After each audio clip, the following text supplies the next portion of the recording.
Fala pessoal, aqui é o Vitor, executor de projetos do Neo, e sejam bem-vindos ao primeiro de uma série de vídeos que a gente vai fazer sobre os projetos de Data Science no Neo.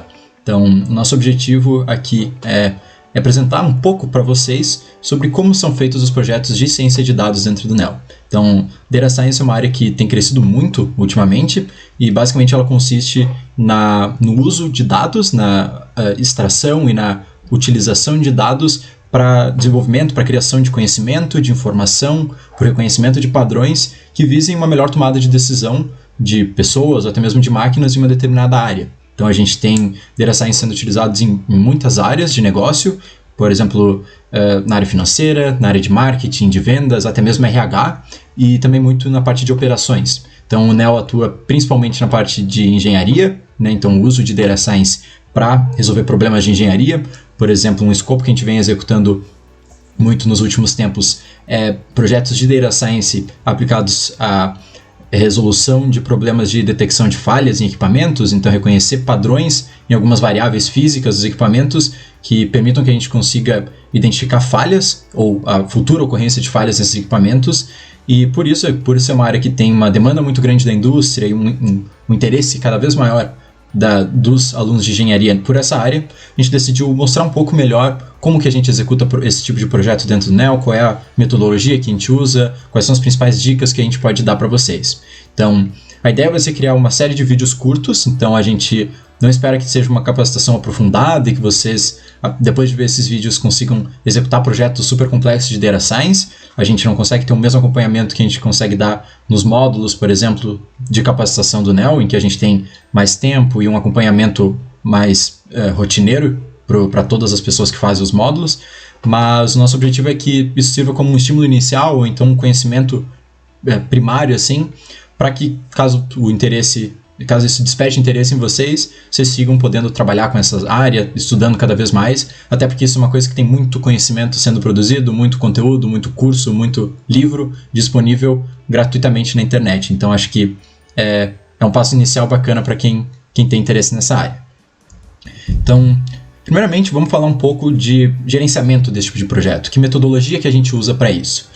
O Neo ele tem uma metodologia própria para gerenciar projetos de Data Science, mas a gente se baseia numa metodologia conhecida como CRISP-DM. Ela tem esse nome complicado que a gente vê ali em cima, que é Cross Industry Standard Process for Data Mining, mas basicamente ela consiste em um processo de etapas que são cíclicas, elas não são sequenciais, não é uma coisa linear, e que a partir disso a gente consegue desenvolver um projeto, um resultado de Data Science. Então, primeiramente a gente tem a parte de compreensão de negócio, então entender o negócio, o domínio do problema que a gente está trabalhando, entender mais aprofundadamente não somente os dados que a gente tem, mas como funciona aquele negócio. Isso é muito importante para a gente não olhar cegamente para os dados e achar que aquilo é verdade, ponto final. A gente precisa entender o negócio onde os dados estão inseridos. Depois a gente tem uma compreensão de dados, e como a gente pode ver pela imagem, a gente não tem isso linearmente, não é primeiro compreensão de negócio, depois de dados. Isso acontece de forma mútua e de forma iterativa, então a gente vai sempre repetindo esse processo, tentando entender os dados, entender os negócios simultaneamente para chegar a um conhecimento legal nessas duas partes. E conhecer esses dados significa basicamente explorar eles, identificar padrões, identificar coisas inicialmente que possam nos levar a algum primeiro conhecimento, alguma análise legal já de início. Depois a gente tem a preparação dos dados, que basicamente consiste em limpar eles, em tirar dados que não são importantes para a gente, ficar só com o que realmente nos importa. E isso também é uma etapa extremamente importante, faz muita diferença. E depois disso a gente tem a modelagem, que aí é quando a gente de fato cria um modelo estatístico, matemático, de aprendizado de máquina ou coisa do gênero, que nos ajude a encontrar o conhecimento, a informação que a gente de fato deseja desses dados. De novo, isso é uma etapa iterativa, então a gente vai usar um modelo, a gente vai tentar entender se ele está funcionando e a partir disso fazer a preparação dos dados novamente se necessário e assim por diante. E então depois que a gente tiver um modelo criado, a gente precisa fazer o evaluation dele. Então a gente precisa ver o quão bom esse modelo é, quanto ele supre as nossas necessidades. E a partir disso então a gente pode validar ele e fazer o deployment, que é então realmente lançar esse modelo e deixar ele como algo utilizável, como um produto para o usuário final. Ou então a gente pode voltar e refazer esse ciclo quantas vezes for necessário até a gente atingir um resultado legal. No Neo, como eu falei, a gente tem uma modificação um pouco desse sistema, Então, basicamente, a gente trabalha com 4 macroetapas nos nossos projetos, geralmente. Então, a primeira delas é o entendimento do problema e dos dados, que basicamente consiste em juntar essas 2 primeiras etapas que a gente tem no CrispDM. Depois a gente tem uma etapa de limpeza de dados, então a gente vai tentar tirar os dados que não nos importam, a gente vai tentar melhorar a forma como os nossos dados estão dispostos, a gente vai ver isso um pouco melhor em aulas futuras, então é uma parte bastante importante. Depois a gente tem uma terceira etapa de Feature Engineering, que também a gente vai entender um pouco melhor, mas é basicamente escolher que variáveis, que dados que realmente nos importam e o que a gente não precisa. É um pouco diferente de limpar os dados, mas tudo isso está incluído nessa preparação de dados que a gente tem no CrispDM. Depois disso a gente faz então a modelagem e otimização, que é a 4ª etapa e que basicamente consiste nessas 3 etapas finais do CrispDM e que são cíclicas, né? A gente junta elas em uma mesma macroetapa porque tem uma iteração muito grande aí. Muitas vezes a gente vai fazer a modelagem, validar, tentar otimizar ela, ou então mudar qual modelagem a gente está fazendo e assim por diante. Então vamos lá.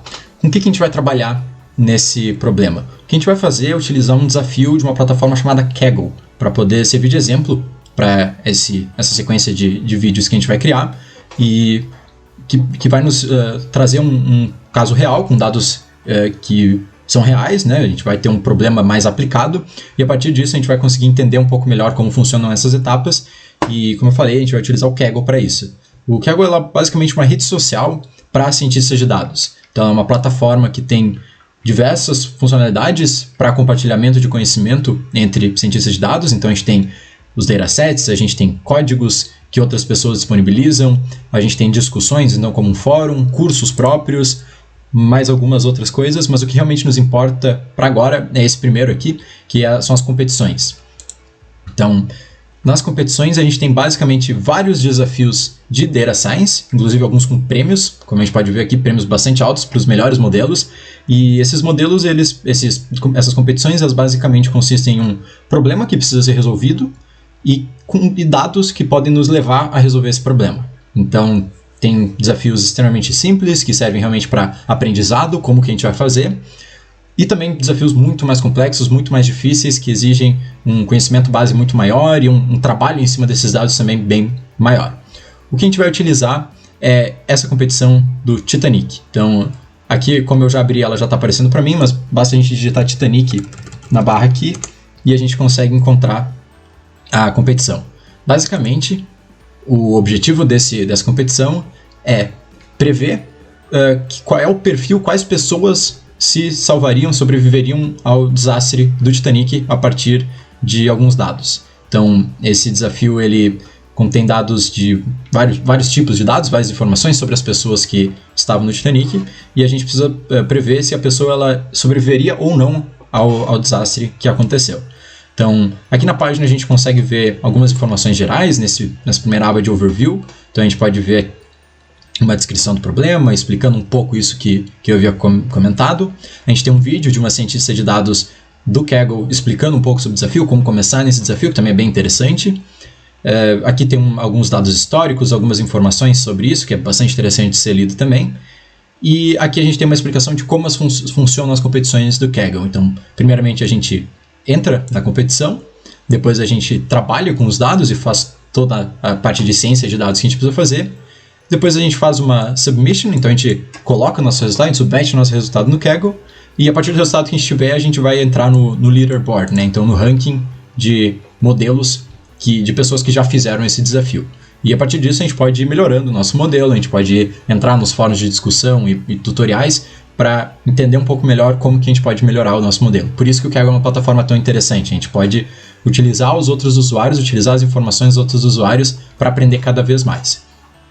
Então, vamos entrar aqui na aba de Data, que a gente consegue entender um pouco melhor que tipo de dado que a gente vai ter por trás.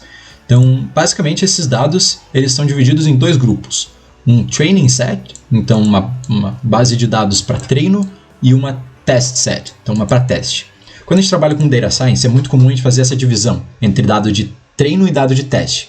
Porque quando a gente for fazer um modelo de aprendizado, um modelo estatístico, a gente precisa ter dados onde ele vai treinar, ele vai entender como funciona aquele modelo, ele vai aprender com ele, e a gente vai então utilizar esses dados para treinar, e depois a gente vai ter uma parte desse dataset que a gente vai utilizar para teste. Então a gente vai fazer o treino, no training set e testar no test set para ver se o resultado está coerente, se o resultado é o que a gente espera, e caso não seja, a gente pode avaliar o nosso modelo, fazer ele novamente, e a gente vai fazendo essa validação com esses dois sets diferentes.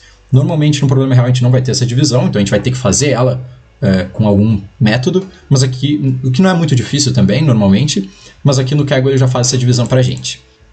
Então, aqui um pouco mais para baixo a gente também tem um Data Dictionary, que basicamente explica o que é cada dado. Então a gente tem essas variáveis aqui, e a definição de cada variável, o que cada variável significa, e também os valores que ela pode assumir caso ela seja uma variável limitada para alguns valores. Então, por exemplo, a gente tem essa variável Survival, que só pode assumir valores 0 e 1, que significam não ou sim. Porque ela é realmente a variável que a gente chama de Target Variable. Ela é a variável alvo do nosso problema. Então, o nosso objetivo é, por meio desse modelo, por meio dessas outras variáveis, responder 0 ou 1 para essa variável. Então, se a pessoa sobreviveria ou não ao Titanic.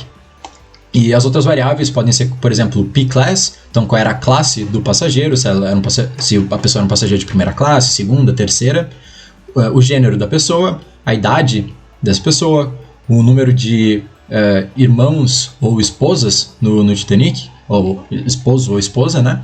Então a gente tem vários dados relacionados aos passageiros, e a partir disso nosso objetivo é realmente responder sim ou não para essa variável survival, ok? Aqui a gente também tem algumas notas explicando algumas coisas sobre as variáveis mais especificamente, e aqui a gente tem então os nossos dados que a gente pode baixar para isso. Então a gente tem o test e o train, como a gente tinha visto, e a gente também tem esse gender submission. Isso daqui é basicamente um exemplo de submissão, um exemplo de como seria um resultado esperado de um dataset que a gente vai enviar para o Kaggle, certo? Aqui em Code a gente também pode ver pessoas que já resolveram esse desafio. Então, a gente tem alguns notebooks em que as pessoas explicam por que elas tomaram algumas decisões e coisas do gênero. Aqui, discussão são os fóruns sobre esse desafio. O leaderboard, então, é realmente o placar, as pessoas que tiveram os melhores resultados com esse desafio, e as regras gerais do Kaggle.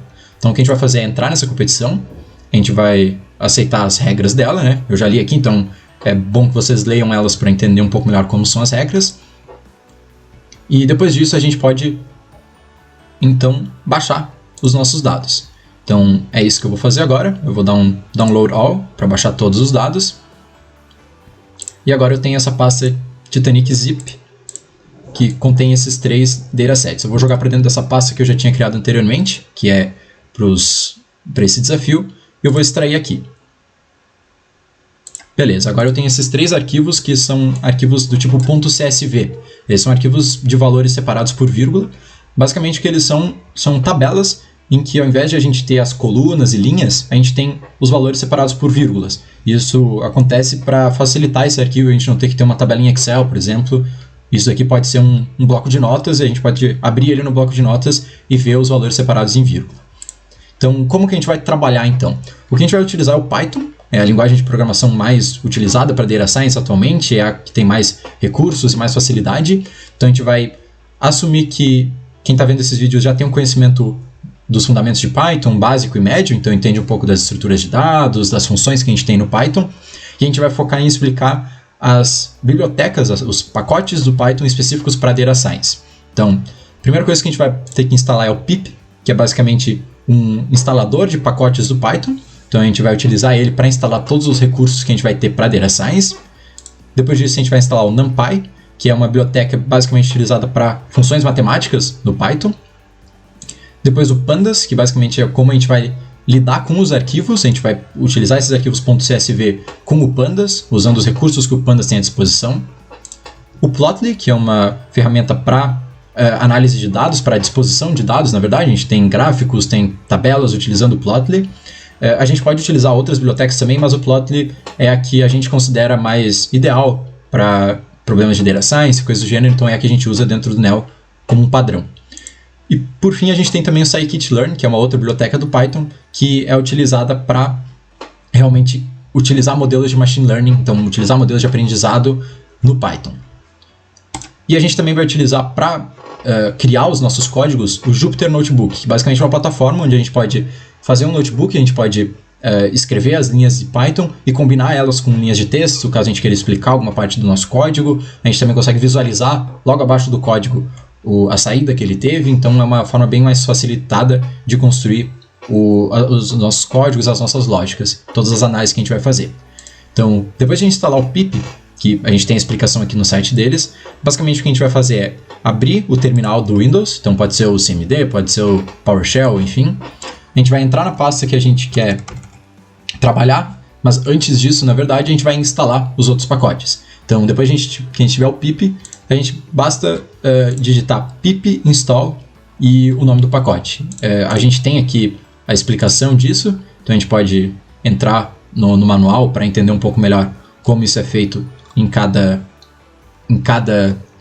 pacote que a gente vai utilizar. Então a gente vai deixar isso na descrição, eu já tenho eles instalados, mas basicamente é o pip que vai fazer isso para a gente na maioria dos casos.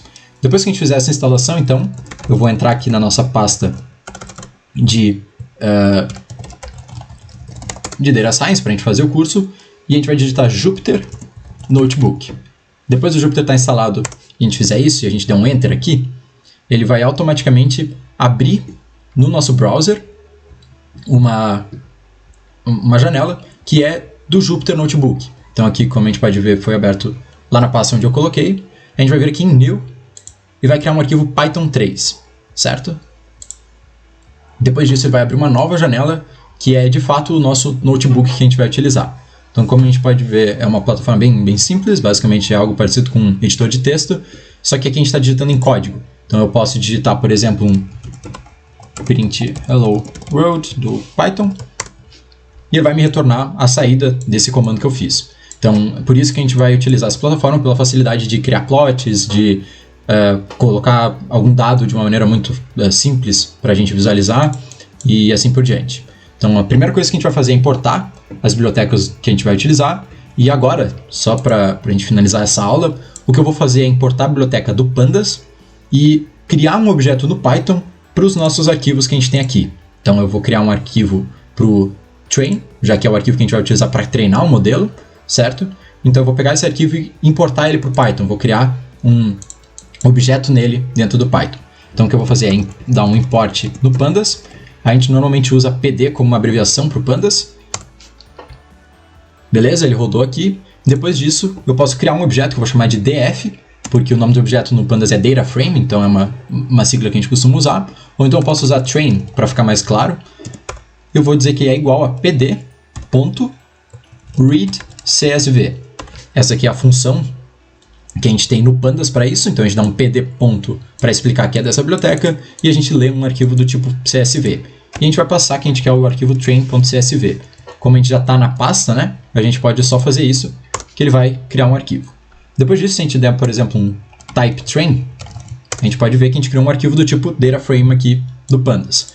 Então, a partir desse arquivo, agora a gente pode fazer todo tipo de manipulação possível. A gente pode, por exemplo, dar um train.head, que é uma outra função do Pandas, é um método, na verdade, do objeto dataframe, onde a gente pode dar um enter, e a partir disso a gente pode ver uma tabela com várias colunas, que são as colunas que a gente tem no nosso dataframe, como a gente viu aqui no Titanic, e as 5 primeiras linhas de cada coluna. Então a gente pode ver aqui as informações de cada linha, e a partir disso, então, a partir desse objeto que a gente criou, esse objeto train, a gente vai trabalhar com ele, a gente vai criar visualizações, a gente vai tentar entender ele um pouco melhor, e nas próximas aulas, então, a gente vai, primeiramente, fazer uma exploração desses dados, então, compreender um pouco melhor como eles funcionam, que tipo de tendência que ele tem, quanto de dado que a gente tem que realmente é útil, se a gente não tem muito dado em branco ou coisas do tipo, e depois, então, partir para realmente limpar esses dados, escolher as variáveis que realmente nos importam, quem sabe criar uma variável nova a partir das variáveis que a gente já tem, e então treinar esse modelo e, por fim, ver qual foi o nosso resultado dentro dessa competição. Então, por hoje a gente queria passar mais essa introdução, de fato. Então, na próxima aula a gente já parte para a parte de exploração de dados e limpeza. E fiquem ligados, então, que a gente vai continuar por aí. Qualquer feedback, qualquer dúvidas que vocês tiverem também, podem entrar em contato com a gente, que é a primeira vez que a gente está fazendo isso, então o feedback de vocês é muito válido. A gente vai apreciar muito quem fizer isso. Então, é isso aí. Obrigado e até mais.